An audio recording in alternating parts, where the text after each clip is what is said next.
ব্যবসা বাণিজ্য অর্থনীতি বিষয়ক আরটিভি সাপ্তাহিক আয়োজন মধুমতি ব্যাংক বিজনেস টকে আপনাদের সবাইকে স্বাগত জানাচ্ছি। আমি সৈয়দ আশিক রহমান। দর্শক, বাংলাদেশ ব্যাংকের তদারকি খেলাপি কমিয়ে আনার ব্যাপারে IMF এর কঠিন শর্ত, সাবেক ও বর্তমান আমলাদের ব্যাংকের পরিচালক হিসেবে নিয়োগ, কেন্দ্রীয় ব্যাংকের পর্যবেক্ষক ও স্বতন্ত্র পরিচালক নিয়োগ সহ নানান উদ্যোগেও খেলাপি ঋণের পাগলা ঘোড়ায় লাগাম টানা যাচ্ছে না।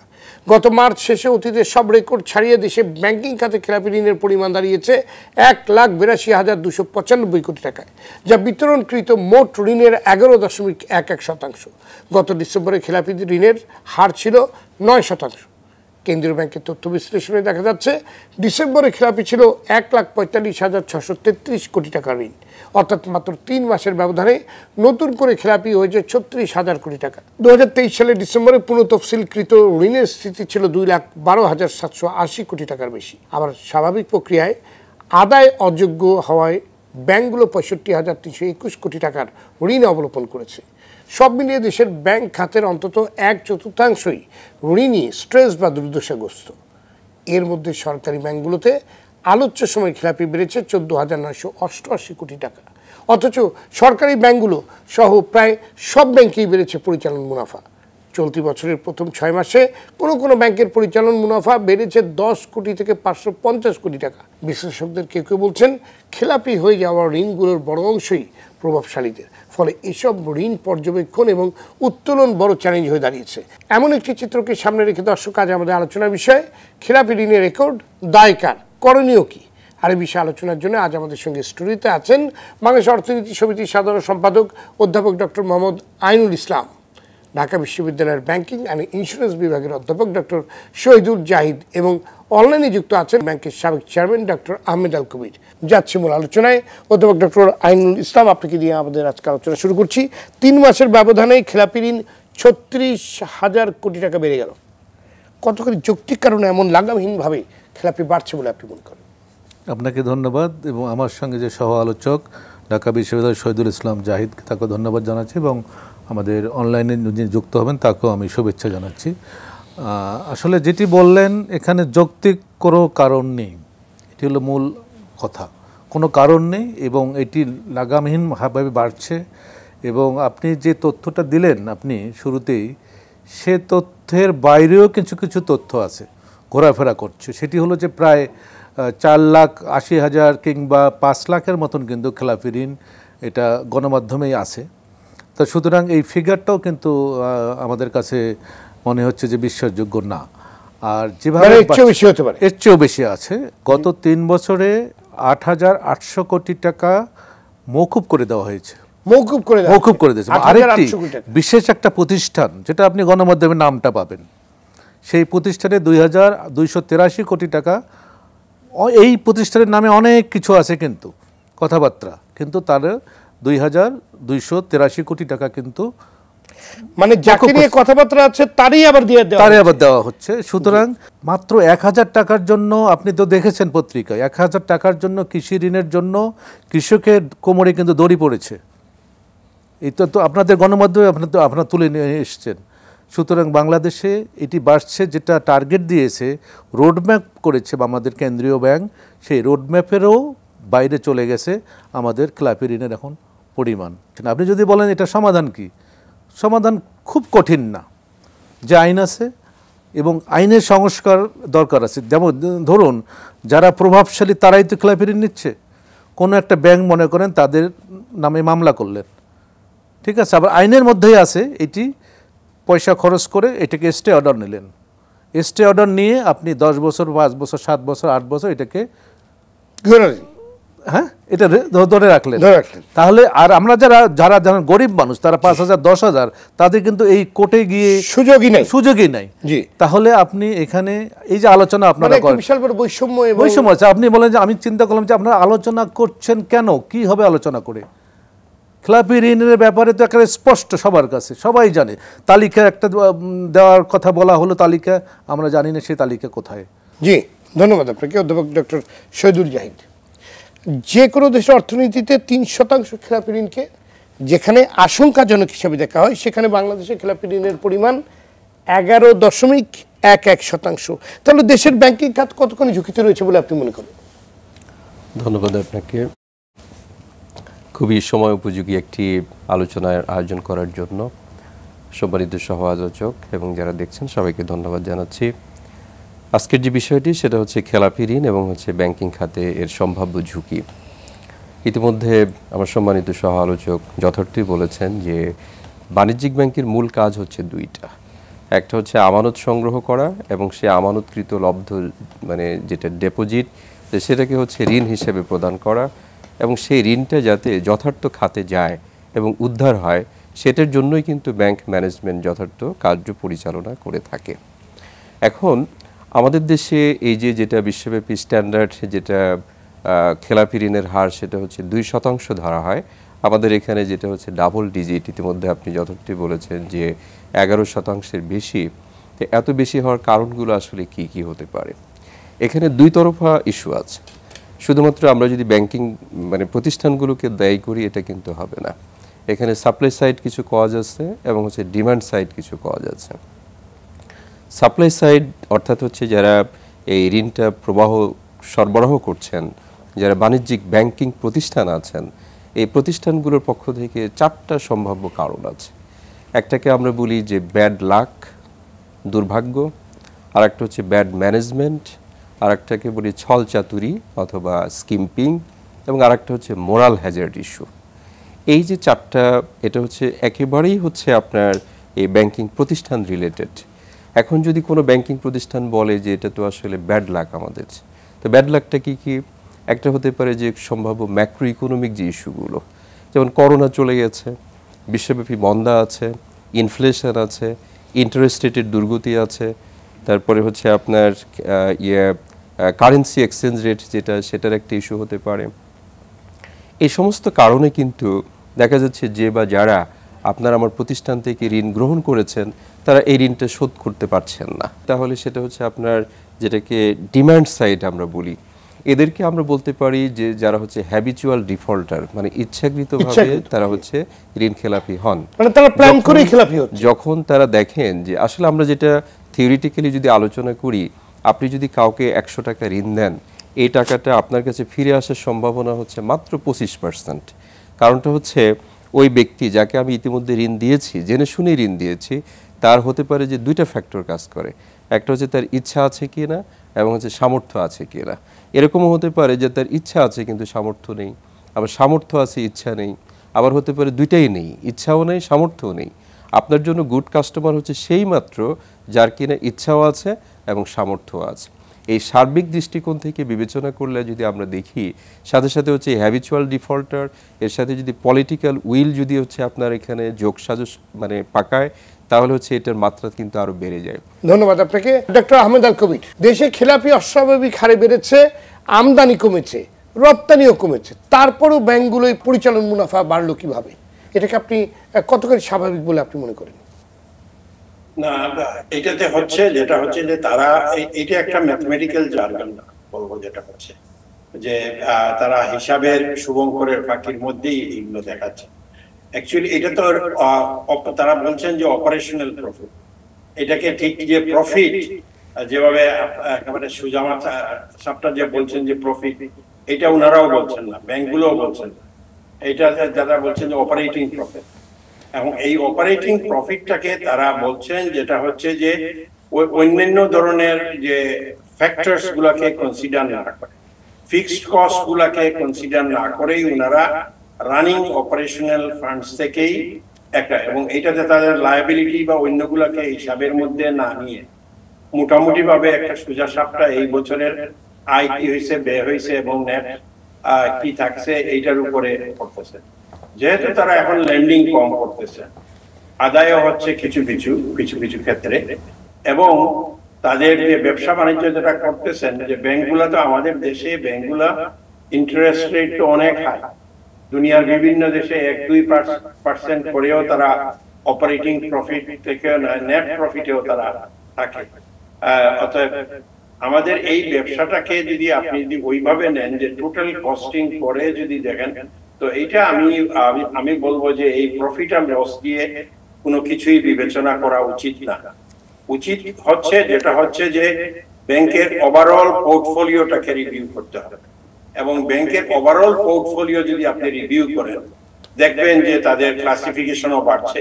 অ্যাজ ইউ সেড, আপনি যেরকম ভাবে বলছিলেন যে তাদের এক্সপোর্টও কমেছে, ইম্পোর্টও কমেছে, এবং এতে করে ব্যাংকের টোটাল সার্বিক অবস্থার মধ্যে খুব যে পরিবর্তন হয়েছে এটা বলা যাবে না। হয়তো আগের বছরের তুলনায় একইভাবে হয়তো থাকছেন, কিন্তু আপনি যদি ট্রেন্ড দেখেন আমাদের এই অবস্থাটা ছিল অনেক ভালো, কিন্তু আস্তে আস্তে আমরা যে টোটাল সবগুলো জিনিস ফ্যাক্টরস কনসিডার করি যদি, তবে কিন্তু আমরা দেখবো যে ব্যাংকগুলা খুব যে সার্বিকভাবে যে ভালো অবস্থানে আছে সবগুলা ব্যাংক, এটা বলা যাবে না। জি, ধন্যবাদ আপনাকে অধ্যাপক ডক্টর আইনুল ইসলাম। নাজুক ব্যাংকগুলোতে স্বতন্ত্র পরিচালক নিয়োগ দেওয়া হলো, কিন্তু তারা কতখানি সক্রিয় ভূমিকা রাখতে পারছে কিংবা তারা কতটুকু কাজ করতে পারছে বলে আপনার মনে হয়? না, কিন্তু কতটুকু কাজ করতে পারছে বা না পারছে সেটা তো আমরা আসলে বাস্তবে দেখছি না, মোটেই দেখছি না। আমাদের দেশে কিন্তু তথ্যের একটা ঘাটতি আছে, কিন্তু যে তথ্যগুলো দেয়া হচ্ছে এটা কিন্তু এটা আমি মনে করি এটা ভয়ানক একটা তথ্য। তো সুতরাং এটা দেখার বিষয় যে বিশ্বাসযোগ্যতা দিতে হবে সেই তথ্যের মধ্যে। তাহলে এই যে প্রফিট হচ্ছে এরকম, তাহলে কোত্থেকে আসলো প্রফিটটা? ব্যাংকে বিনিয়োগ হচ্ছে না তেমন, এই 14% 15% যে এখন ইন্টারেস্ট রেট, সেখানে তো আমরা দেখছি নর্মালি বলে যে এখানে ফ্লোটা বিনিয়োগ কিন্তু কমার কথা, ঠিক আছে, কমে যাচ্ছে। তারপরও এটা কি দিয়ে, এই সার্ভিস চার্জ দিয়ে, এগুলো দিয়েই কি এত প্রফিট হতে পারে? আমি জানি না। সেটি হচ্ছে যে ব্যাংকগুলোকে এই বিশেষ করে যারা আমানতকারী তাদেরকে আস্থায় আনার জন্য হতে পারে এটা, কিন্তু সব কিছু মিলে যে ব্যাংকের ভিতরে যে এই রোগ ধরেছে এইটাকে যদি সমাধান না করা যায়, ব্যাংকে হচ্ছে এটাকে লাইফলাইন বলে, ইকোনমির লাইফলাইন হচ্ছে এই ব্যাংকিং সেক্টর বা আর্থিক প্রতিষ্ঠানগুলো। সে জায়গায় যদি আসলে আমরা ঝেড়ে না কাশি, তাহলে কিন্তু আমাদের ভবিষ্যৎ, আমি মনে করি যে সরকার সামনে দুটো 31-41কে সামনে নিয়ে এগোচ্ছে, 26-এ কিন্তু আমরা এলডিসি থেকে গ্রাজুয়েটেড হচ্ছে কমপ্লিটলি, সেখানে অনেক কিছু সুবিধা থেকে আমরা কিন্তু বঞ্চিত। সুতরাং সে জায়গায় এখনই অ্যাড্রেস করা উচিত, করা হচ্ছে, কিন্তু সেটির আমরা বাস্তবে দেখছি না। আমি যেটা খেলাপি ঋণটা শেষ করি, আমি সেটি হচ্ছে খেলাপি ঋণে এই সময়ে কিন্তু দরকার যে বিদ্যমান যে আর্থিক ঋণ যে আদালতটুকু আছে তাদেরকে আরও বেশি অ্যাক্টিভ হতে হবে এবং আইনের কিছু সংস্কার করতে হবে। এই যে বেসিক ব্যাংক সবচেয়ে একটা ভালো ব্যাংক ছিল, কিন্তু সবচেয়ে ভালো ব্যাংক ছিল, হ্যাঁ সবচেয়ে ভালো ব্যাংক, কিভাবে তাকে একদম কোথায় চলে গেল দেখেন, ব্যাংকটা চোখের সামনে দিয়ে চলে গেল, বিশ্বের কোন জায়গায় আছে এরকম অবস্থা দেখতে। তাহলে এটা মানুষ জানে এখন, সে কারণে আপনি যেটা বলছেন যে এই ইন্ডিপেন্ডেন্ট পরিচালকের দিক আর পরিচালকের মানে যে মানে যে স্ট্রাকচারটা চেঞ্জ করুক, কিন্তু দিন শেষে যদি আপনি যোগ্য পার্সনকে রাইট প্লেসে আপনি যদি না দিতে পারেন আর যদি সততা না থাকে, তাহলে কিন্তু এখান থেকে উদ্ধার হওয়ার কোনো সুযোগ নেই। ধন্যবাদ আপনাকে অধ্যাপক ডক্টর শহীদুল জাহিদ। খেলাপি কমিয়ে আনতে বিভিন্ন সময়ে নানান উদ্যোগ নিতে দেখেছি আমরা, অনেক বড় বড় আয়োজন করতে দেখেছি আমরা, কিন্তু উদ্যোগগুলো কাজ করছে না কেন? গল্পটা আসলে কোথায় বলে আপনি মনে করছেন? আমরা শুনবো, কিন্তু তার আগে দিয়ে নেব ছোট্ট একটি বিরতি। দর্শক, মধ্যমধ্যে ব্যাংক বিজনেস টকে নিচ্ছে ছোট্ট একটি বিরতি, ফিরে আসছে অল্প সময়ের মধ্যেই, সাথেই থাকুন। দর্শক, বিরতির পর আপনাদের আবারও স্বাগত। দেখছেন ব্যবসা বাণিজ্য বিষয়ক আলোচনা অনুষ্ঠান মধুমতি ব্যাংক বিজনেস টক, সঙ্গে আছে মিস্টার আশিক রহমান। আজ আমরা আলোচনা করছি লাগামহীন খেলাপি ঋণ নিয়ে। আমরা ফিরছি আলোচনায়। জনাব ডক্টর শহীদুল জাহিদ, বিরতির পূর্বে যে প্রশ্নটি আপনার কাছে আমার ছিল যে বিভিন্ন সময় খেলাপি ঋণ কমিয়ে আনার জন্য আমরা বিভিন্ন রকম উদ্যোগ দেখেছি, কিন্তু সেগুলো কোনোটাই কাজ করছে না। কেন কাজ করছে না? গলতটা আসলে কোথায়? গলতটা হচ্ছে প্রথমতই দেখতে হবে যে আপনার আলোচনার মধ্যেই এই ইস্যুটা চলে এসেছে যে ব্যাংকগুলো কিন্তু নেট প্রফিট দেখাচ্ছে। তো সুতরাং যদি খেলাপি ঋণ বাড়েও তারপরও হচ্ছে তাদের প্রফিট হচ্ছে, তো সুতরাং ম্যানেজমেন্ট হয়তো দেখবে যে আমার তো পারফরমেন্স ভালো।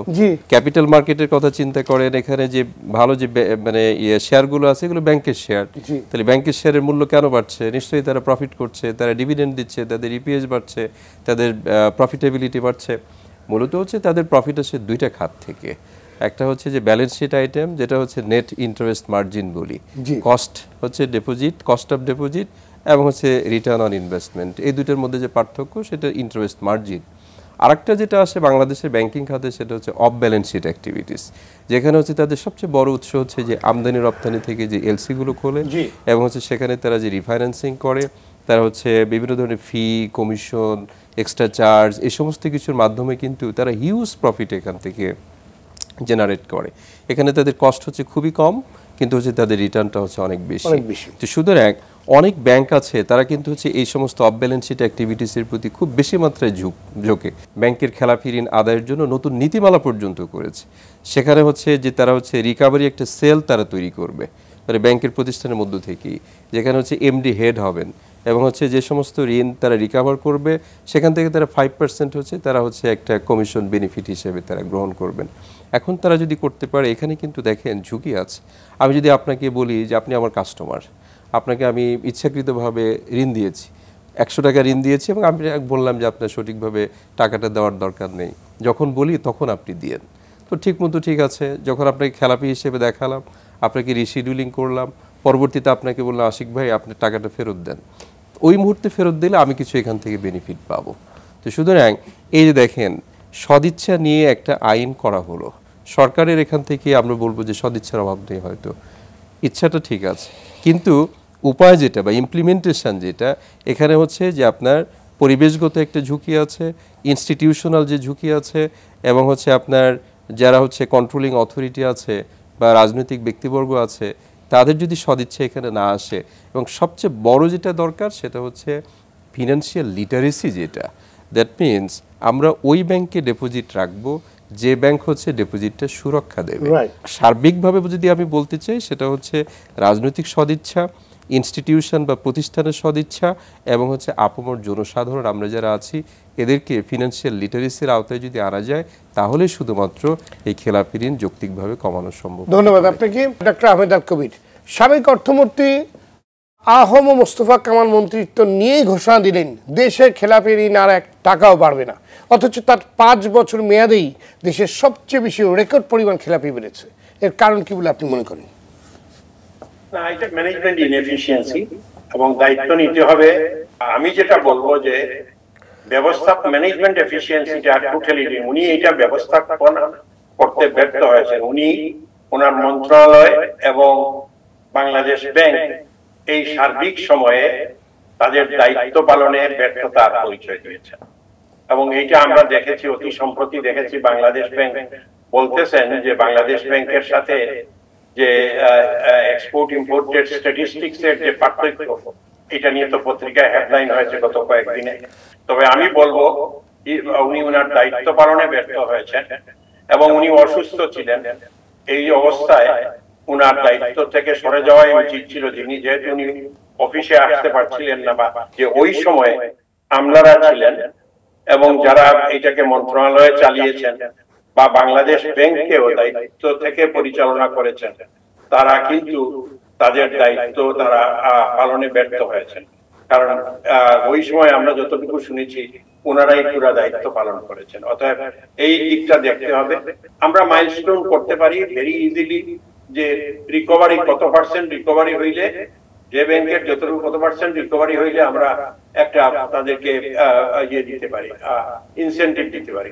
এইটা ওই পার্সেন্টেজ দিলে তো হবে না, ওই পার্সেন্টেজ দিলে তো বড় একটা পিছনে ঘুরবে। ওই যে ভাই বলেছেন যেটা হচ্ছে যে একটা টার্গেট করে একটা থেকে কিছু উদ্ধার করবে, তাদের আগেরই ম্যানিপুলেশনে ছিল, তার নেটওয়ার্কে ছিল, ওইটার থেকে নিয়ে। অর্থাৎ এই জাতীয় জিনিসগুলোকে পুরা সার্বিক ব্যাংকিং ব্যবস্থাপনাকে ঢেলে সাজাতে হবে আমাদের দেশে, এবং পুরা ব্যবস্থাপনার উন্নয়নের জন্য কাজ করতে হবে। আমি বারবার বলছি ব্যবস্থাপনার উন্নয়ন, এইখানে সিস্টেম স্ট্রেংথেনিং করতে হবে, পুরা ব্যাংকিং সিস্টেম স্ট্রেংথেনিং করতে হবে। এখানে আইসোলেটেড আমাদের বেশ উন্নতি হয়েছিল।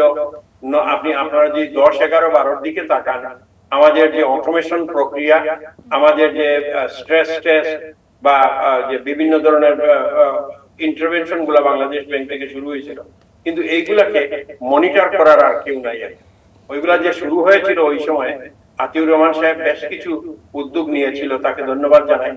এবং কিন্তু এর পরবর্তী পর্যায়ে এইটাকে আস্তে আস্তে মানে বন্ধ করে দেওয়া হয়েছে বলে আমি মনে করি, বা এটার কোনো চর্চা নাই বললেই চলে, বা চর্চা থাকলেও এটা হাফ হার্টেড চর্চা। অতএব এইগুলোকে পরিবর্তন করে আমাদের ব্যাংকিং ব্যবস্থাপনায় আধুনিকায়ন করতে হবে, এটাই আমাদের একমাত্র পথ। ধন্যবাদ আপনাকে অধ্যাপক ডক্টর আইনুল ইসলাম। ব্যাংক খাতে ভয়াবহ একটি প্রবণতা লক্ষ্য করা যাচ্ছে, অনেক নিয়মিত এবং ভালো ঋণও এখন খেলাপি হয়ে যাচ্ছে। এটাকে আপনি কিভাবে দেখেন? যে ঋণগুলো নিয়মিত ছিল সেগুলোকে এখন খেলাপি হয়ে যেতে দিচ্ছেন না।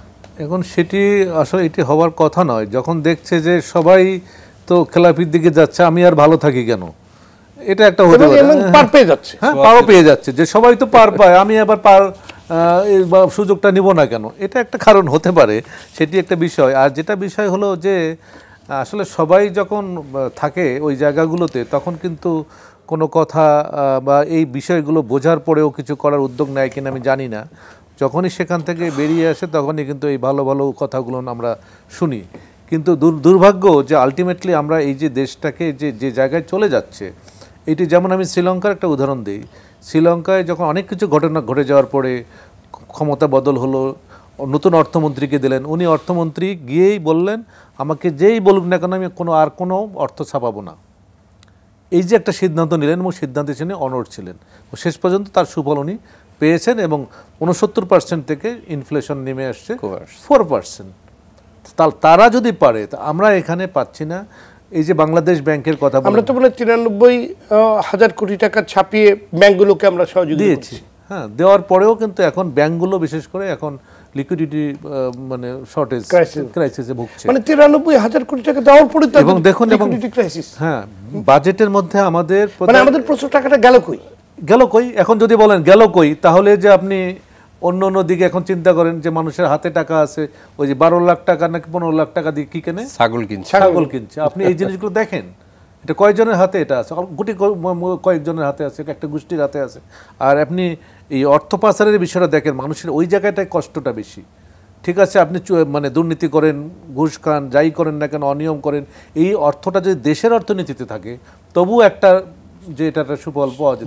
কিন্তু যখন আপনি দেশ থেকে বাইরে নিয়ে যাচ্ছেন, তখন কিন্তু এটা একেবারে অর্থনীতির জন্য একটা মানে কি বলবো একটা বিষয়। সুতরাং সেই জায়গাগুলোতে এখন উনি যে কথাটা বললেন যে সংস্কারের সময় এসছে, আসলে আমরা এখনও যদি আমরা এটা একেবারে ড্রাস্টিক্যালি যদি এটার আমরা অ্যাড্রেস না করি, আর একটু এখানে যেটা একটা কথা আসছে যে যদি এখানে কমিশন করা যায়, তাদের দায়িত্ব হচ্ছে যে এই বিষয়গুলোকে দেখভাল করা। তাদেরকে যদি স্বাধীনভাবে কাজ করতে দেওয়া হয় তাহলে হতে পারে। এই দেখেন এতগুলো 80টা ব্যাংক, আপনার এই আলোচনায় আমরা দেখেছি যে এই খুব দ্রুত ব্যাংকগুলো বাড়ছে, এখন সেই ব্যাংকগুলোর দুরবস্থা কিন্তু আপনাদের সামনে উঠে আসছে। ইন্ডিয়ার মতন জায়গায় 50টা 52টা ব্যাংক, সেখানে আমাদের 80টা আরও বেশি বোধহয় ব্যাংকের সংখ্যা। তো সুতরাং 162 সেখানে, এবং ব্যাংকগুলো যে দুর্বল অবস্থা, কয়েকটা ব্যাংক তো মার্জ হতে চাচ্ছে, আবার সেটাও সেই যে একটা সিদ্ধান্ত নিল, সেই সিদ্ধান্ত কিন্তু আমরা বাস্তবায়ন আমরা লক্ষ্য করছি না। এগুলো আসলে তো ওয়ার্কআউট করা হয় না। তাহলে আপনি বলেন সিদ্ধান্ত দিলাম কিন্তু সেটার কোনো বাস্তবায়ন হচ্ছে না। আপনি টার্গেট দেওয়া হলো কিন্তু টার্গেটটা ফুলফিল হচ্ছে না, কোথায় কারণ, গলত কোথায়, সেগুলো বের করে তো সমাধান করতে হবে। জি, ধন্যবাদ আপনাকে অধ্যাপক ডক্টর শহীদুল জাহিদ। দেশের খেলাপি ঋণে লাগাম টানার আর কি উপায় আছে? আপনার কাছে কোনো ফর্মুলা আছে? ধন্যবাদ আপনাকে। আমি দুটো বিষয় বলতে চাচ্ছি। একটা হচ্ছে 2020 সালে বাংলাদেশে একটা আইন করা হয়েছে, সেটা হচ্ছে বাংলাদেশ অ্যাসেট ম্যানেজমেন্ট কোম্পানি করার কথা, যেটা কিন্তু এই যে IMF এটাও এনফোর্স করছে যে তোমরা এই অ্যাসেট ম্যানেজমেন্ট কোম্পানি, তো এটার রূপরেখাও তৈরি করা হয়েছে ইতিমধ্যে। কিন্তু এই রূপরেখায় দুটো বড় গলদ আছে। একটা হচ্ছে যে এই খেলাপি ঋণ সম্বলিত যে ব্যাংক আছে, তারা এটাকে আমরা মানে মন্দ সম্পদ বলছি, নন পারফর্মিং অ্যাসেট। এই নন পারফর্মিং অ্যাসেট এটা হচ্ছে ওই অ্যাসেট ম্যানেজমেন্ট কোম্পানি কিনে নিলে হচ্ছে কিন্তু এদের হিসাব থেকে এই কুঋণের সংখ্যা মানে পরিমাণ এটা কিন্তু কমে যাবে। হ্যাঁ, কিন্তু যেটা দাঁড়াচ্ছে যে এই বাংলাদেশ অ্যাসেট ম্যানেজমেন্ট কোম্পানি যখন হচ্ছে মন্দ ঋণটা গ্রহণ করবে, তার নিজের কাঁধে নেবে, ওর অ্যাসেটটা কোথায়? বলে এখানে হচ্ছে সরকার ক্যাপিটাল ইনজেক্ট করবে। এখানে আমাদের কিছু আপত্তি আছে। আমরা বলতে চাই যে না, এখানে সরকারের তো নিজস্ব কোনো টাকা নেই, সরকারের টাকা মানে আমার আপনার ট্যাক্সের টাকা। তো বেটার হচ্ছে আমরা এখানে যদি এই বামকো, এখানে যদি আমরা ইন্স্যুরেন্স কোম্পানিকে অ্যাসোসিয়েট করতে পারি যে হ্যাঁ, এই বাংলাদেশ অ্যাসেট ম্যানেজমেন্ট কোম্পানি ব্যাংকগুলোর মন্দ ঋণ এটা তারা পারচেস করবে বা কিনে নেবে, কিন্তু এটা তারা যদি উইথড্র করতে না পারে, তারা যদি রিকভার করতে না পারে, তাহলে এখানে ইন্স্যুরেন্স কোম্পানিগুলো আমরা কিন্তু একটা প্রবণতা অনেকদিন ধরেই দেখছি যে আপনার প্রতিষ্ঠিত গ্রুপকে বারবার ঋণগুলো তফসিল করার সুযোগ দিচ্ছে, দিয়ে সেটাকে আরো লিঙ্গারিং করে দিচ্ছে। কিন্তু এভাবে সংকটগুলোকে কিংবা এরকম একটি ঘটনাকে যদি কার্পেটের তলে রেখে দিয়ে আমি মনে করি যে না, সংকটের সমাধান হয়ে গেল না, এটা সমাধান হচ্ছে না, এটা একটা ইস্যু। আরেকটা ইস্যুতে আমি জোর দিতে বলবো, সেটা হচ্ছে যে কোয়ালিটি অফ কোলেটারাল, বা আমরা যেটা জামানত হিসেবে গ্রহণ করি, ঋণের বিপরীতে তো আসলে জামানত গ্রহণ করা হয়, কিন্তু এটা সেই 1979 সালের একটা থিওরি, এই নোবেল লরিয়েট জোসেফ স্টিগলিসের থিওরি। সেখানে উনি যেটা বলেছেন সেটা হচ্ছে যে তোমরা এই কোলেটারাল ভিত্তিক যে ঋণদান পদ্ধতি আছে সারা বিশ্বব্যাপী, এখান থেকে সরে আসো। সেখান থেকে কোথায় সরে আসতে বলছেন? ওনার যেটা সাজেশন সেটা হচ্ছে ক্যাশ ফ্লো বেসিস এর ভিত্তিতে হচ্ছে তোমরা ঋণ প্রদান করো। মানে আপনি যদি আমার সম্ভাব্য কাস্টমার হন, আমি আপনার হচ্ছে বিজনেসটা যাচাই করব যে আপনি যে ব্যবসাটা করছেন বলে সেখান থেকে ভবিষ্যতে কি পরিমাণ risk adjusted return in the form of cash flow এটা আসবে, জেনারেটেড হবে, তার উপর ভিত্তি করে আপনার ঋণদান সক্ষমতা এটা আমরা নিরূপণ করব। আমরা যদি স্টিগলিজের থিওরিটা এখনো পর্যন্ত বাংলাদেশে অ্যাপ্লাই করতে পারি, হয়তো ঋণদানের পরিমাণ মানে খেলাপি ঋণের পরিমাণ এটা কমে আসতে পারে। আরও দুটো বিষয় আছে, যদি আপনার সময় পারমিট করে আমি একটু বলতে চাই। একটা হচ্ছে সেই 1933 সালের একটা আইন আছে, মার্কিন যুক্তরাষ্ট্রে হয়েছিল, যখন হচ্ছে এই গ্রেট ডিপ্রেশন হয়। এই গ্রেট ডিপ্রেশনের পরপর যেটা হয় গ্লাস-স্টিগাল অ্যাক্ট হয় 1933 সালে, যেখানে হচ্ছে এই ব্যাংকিং খাত কলাপস করেছিল। বলে সেখান থেকে মূলত হচ্ছে উদ্ধার করার জন্য হচ্ছে এই বাংলাদেশে যেটা হচ্ছে অল ইন ওয়ান একটা বাণিজ্যিক ব্যাংক, কিন্তু তারা হচ্ছে বিনিয়োগ ব্যাংকিং করছে, তারা শিল্প ঋণ দিচ্ছে, তারা কনজিউমার ক্রেডিট দিচ্ছে, তারা এসএমই দিচ্ছে, তারা হচ্ছে আরও ছোটোখাটো ব্যবসায়িক ঋণ দিচ্ছে। এই যে একের ভিতরে সব কিছু করতে গিয়ে আপনাকে বিজনেসটা দিতে গিয়ে আমি হচ্ছে অর্থনীতিতে আপনার অবদানকে খাটো করে দিচ্ছি। এই জন্য হচ্ছে আমরা যেটা বলি যে তোমরা স্পেশালাইজড প্রতিষ্ঠান তৈরি করো, যারা বিনিয়োগ করবে বিনিয়োগ ব্যাংকিং প্রতিষ্ঠান হিসেবে আমরা গড়ে তুলি, যারা রিয়েল এস্টেট ফাইন্যান্সিং করবে তাদের জন্য রিয়েল এস্টেট ইনস্টিটিউশন করে দেই, যারা হচ্ছে শিল্প ঋণ করবে তাদের জন্য শিল্প ব্যাংক করে দেই।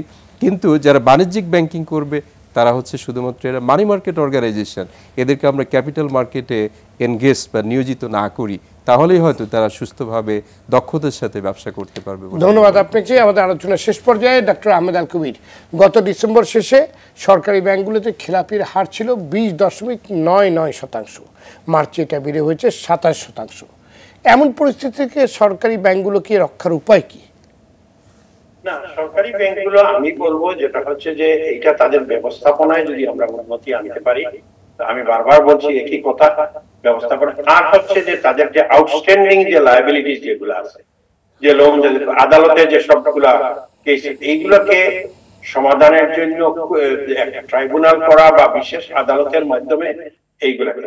আর আমি যে কথাটি আপনার অনুষ্ঠানে অনেকবারই বলেছি, যেটা হচ্ছে যে ব্যাংক এবং ক্লায়েন্টদের মধ্যে ডায়ালগ সৃষ্টি করতে, তাদের মধ্যে যদি মিউচুয়াল ডায়ালগ করে যদি এইটা সুরাহার পথ যদি ব্যাংকগুলা করে, এইখানে ইন্টারমিডিয়ারির ভূমিকা রাখতে পারে বাংলাদেশ ব্যাংকও পার্টিসিপেট করতে পারে এইসব ডায়ালগ।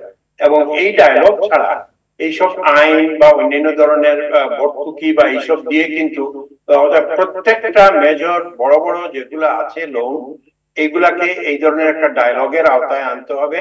এখানে বোর্ড মেম্বাররাও থাকবে, এখানে যে কি অফিসিয়ালসরাও থাকবে, এবং এইখানে যে দুর্বলতা যেগুলো আছে এইগুলাকে কিভাবে কমিয়ে মিনিমাইজ করে একটা মিউচুয়ালি এগ্রিড সলিউশনে যাওয়া যায়। যেখানে আপনার ব্যাংক খাত সংশ্লিষ্টরাই বলছেন স্ট্রেসড বা দুর্দশাগ্রস্ত ঋণের বড় অংশই প্রভাবশালীদের কাছে আটকে আছে, এবং প্রভাবশালী যে তাদের কাছে ঋণের টাকা চাওয়াই যাচ্ছে না, এমনকি তাদের ধারের কাছে যাওয়া যায় না। আমি এটা মানতে রাজি না। আমরা 2010, 11, 12, 13, 14-তে আমরা আনতে পেরেছি, বাংলাদেশের নাম করতে পারেন যে কোনো জনকে। তখন পারলে এখন কেন পারা যাচ্ছে না? এখন পারা যাচ্ছে না, এটাও ঠিক না। এটা হলো যে ওনাদের ইচ্ছা না, সদিচ্ছা থাকতে হবে। আর সরকারের যদি ইচ্ছা থাকে তবেই সম্ভব। এটা political will definitely is very important. এবং এইটার মধ্যে আর আরেকটা জিনিস যেটা হচ্ছে যে ডকুমেন্টের কথা যেটা বলি আমরা, আমি একটা কথা আপনার মাধ্যমে অনেকবার বলেছি, যেটা হচ্ছে যে প্রত্যেকটা ক্লায়েন্টের একটা লিড ব্যাংক ডিক্লেয়ার করতে হবে। উনি 5টা ব্যাংক বা 10টা ব্যাংক কাজ করুক, উনাকে একটা লিড ব্যাংক ডেভেলপ, ওই লিড ব্যাংকের মাধ্যমে মানে জানিয়ে উনি অন্যান্য ব্যাংকে ট্রানজাকশন করবেন বা ইয়ে করবেন। না ঠিক আছে, সেটা বুঝলাম, কিন্তু প্রভাবশালীদের কাছ থেকে টাকা উদ্ধারের দায়িত্বটা নেবে কি? দায়িত্ব নিবে ওই ব্যাংককেই নিতে হবে, যারা দিছে ব্যাংক তাদেরকেই নিতে হবে এবং ডায়ালগের মাধ্যমে। আমি বলছি এই প্রভাবশালীদেরকে ডাকলে আসে তারা, কিন্তু আমি ব্যক্তিগতভাবে দেখেছি আমার অভিজ্ঞতায়, আপনি নেইম এনিওয়ান, আমার ব্যক্তিগত অভিজ্ঞতা থেকে বলবো যে তারা আসে ডাকলে এবং তাদের সাথে আলাপ আলোচনা করে সমাধান, আমরা সসম্মানে আলাপ আলোচনা করব, আমরা প্রত্যেকের ক্লায়েন্টকে রেসপেক্ট করব, কিন্তু আলোচনা করা যায় যদি আমরা উইলিং থাকি টু অ্যাকোমোডেট।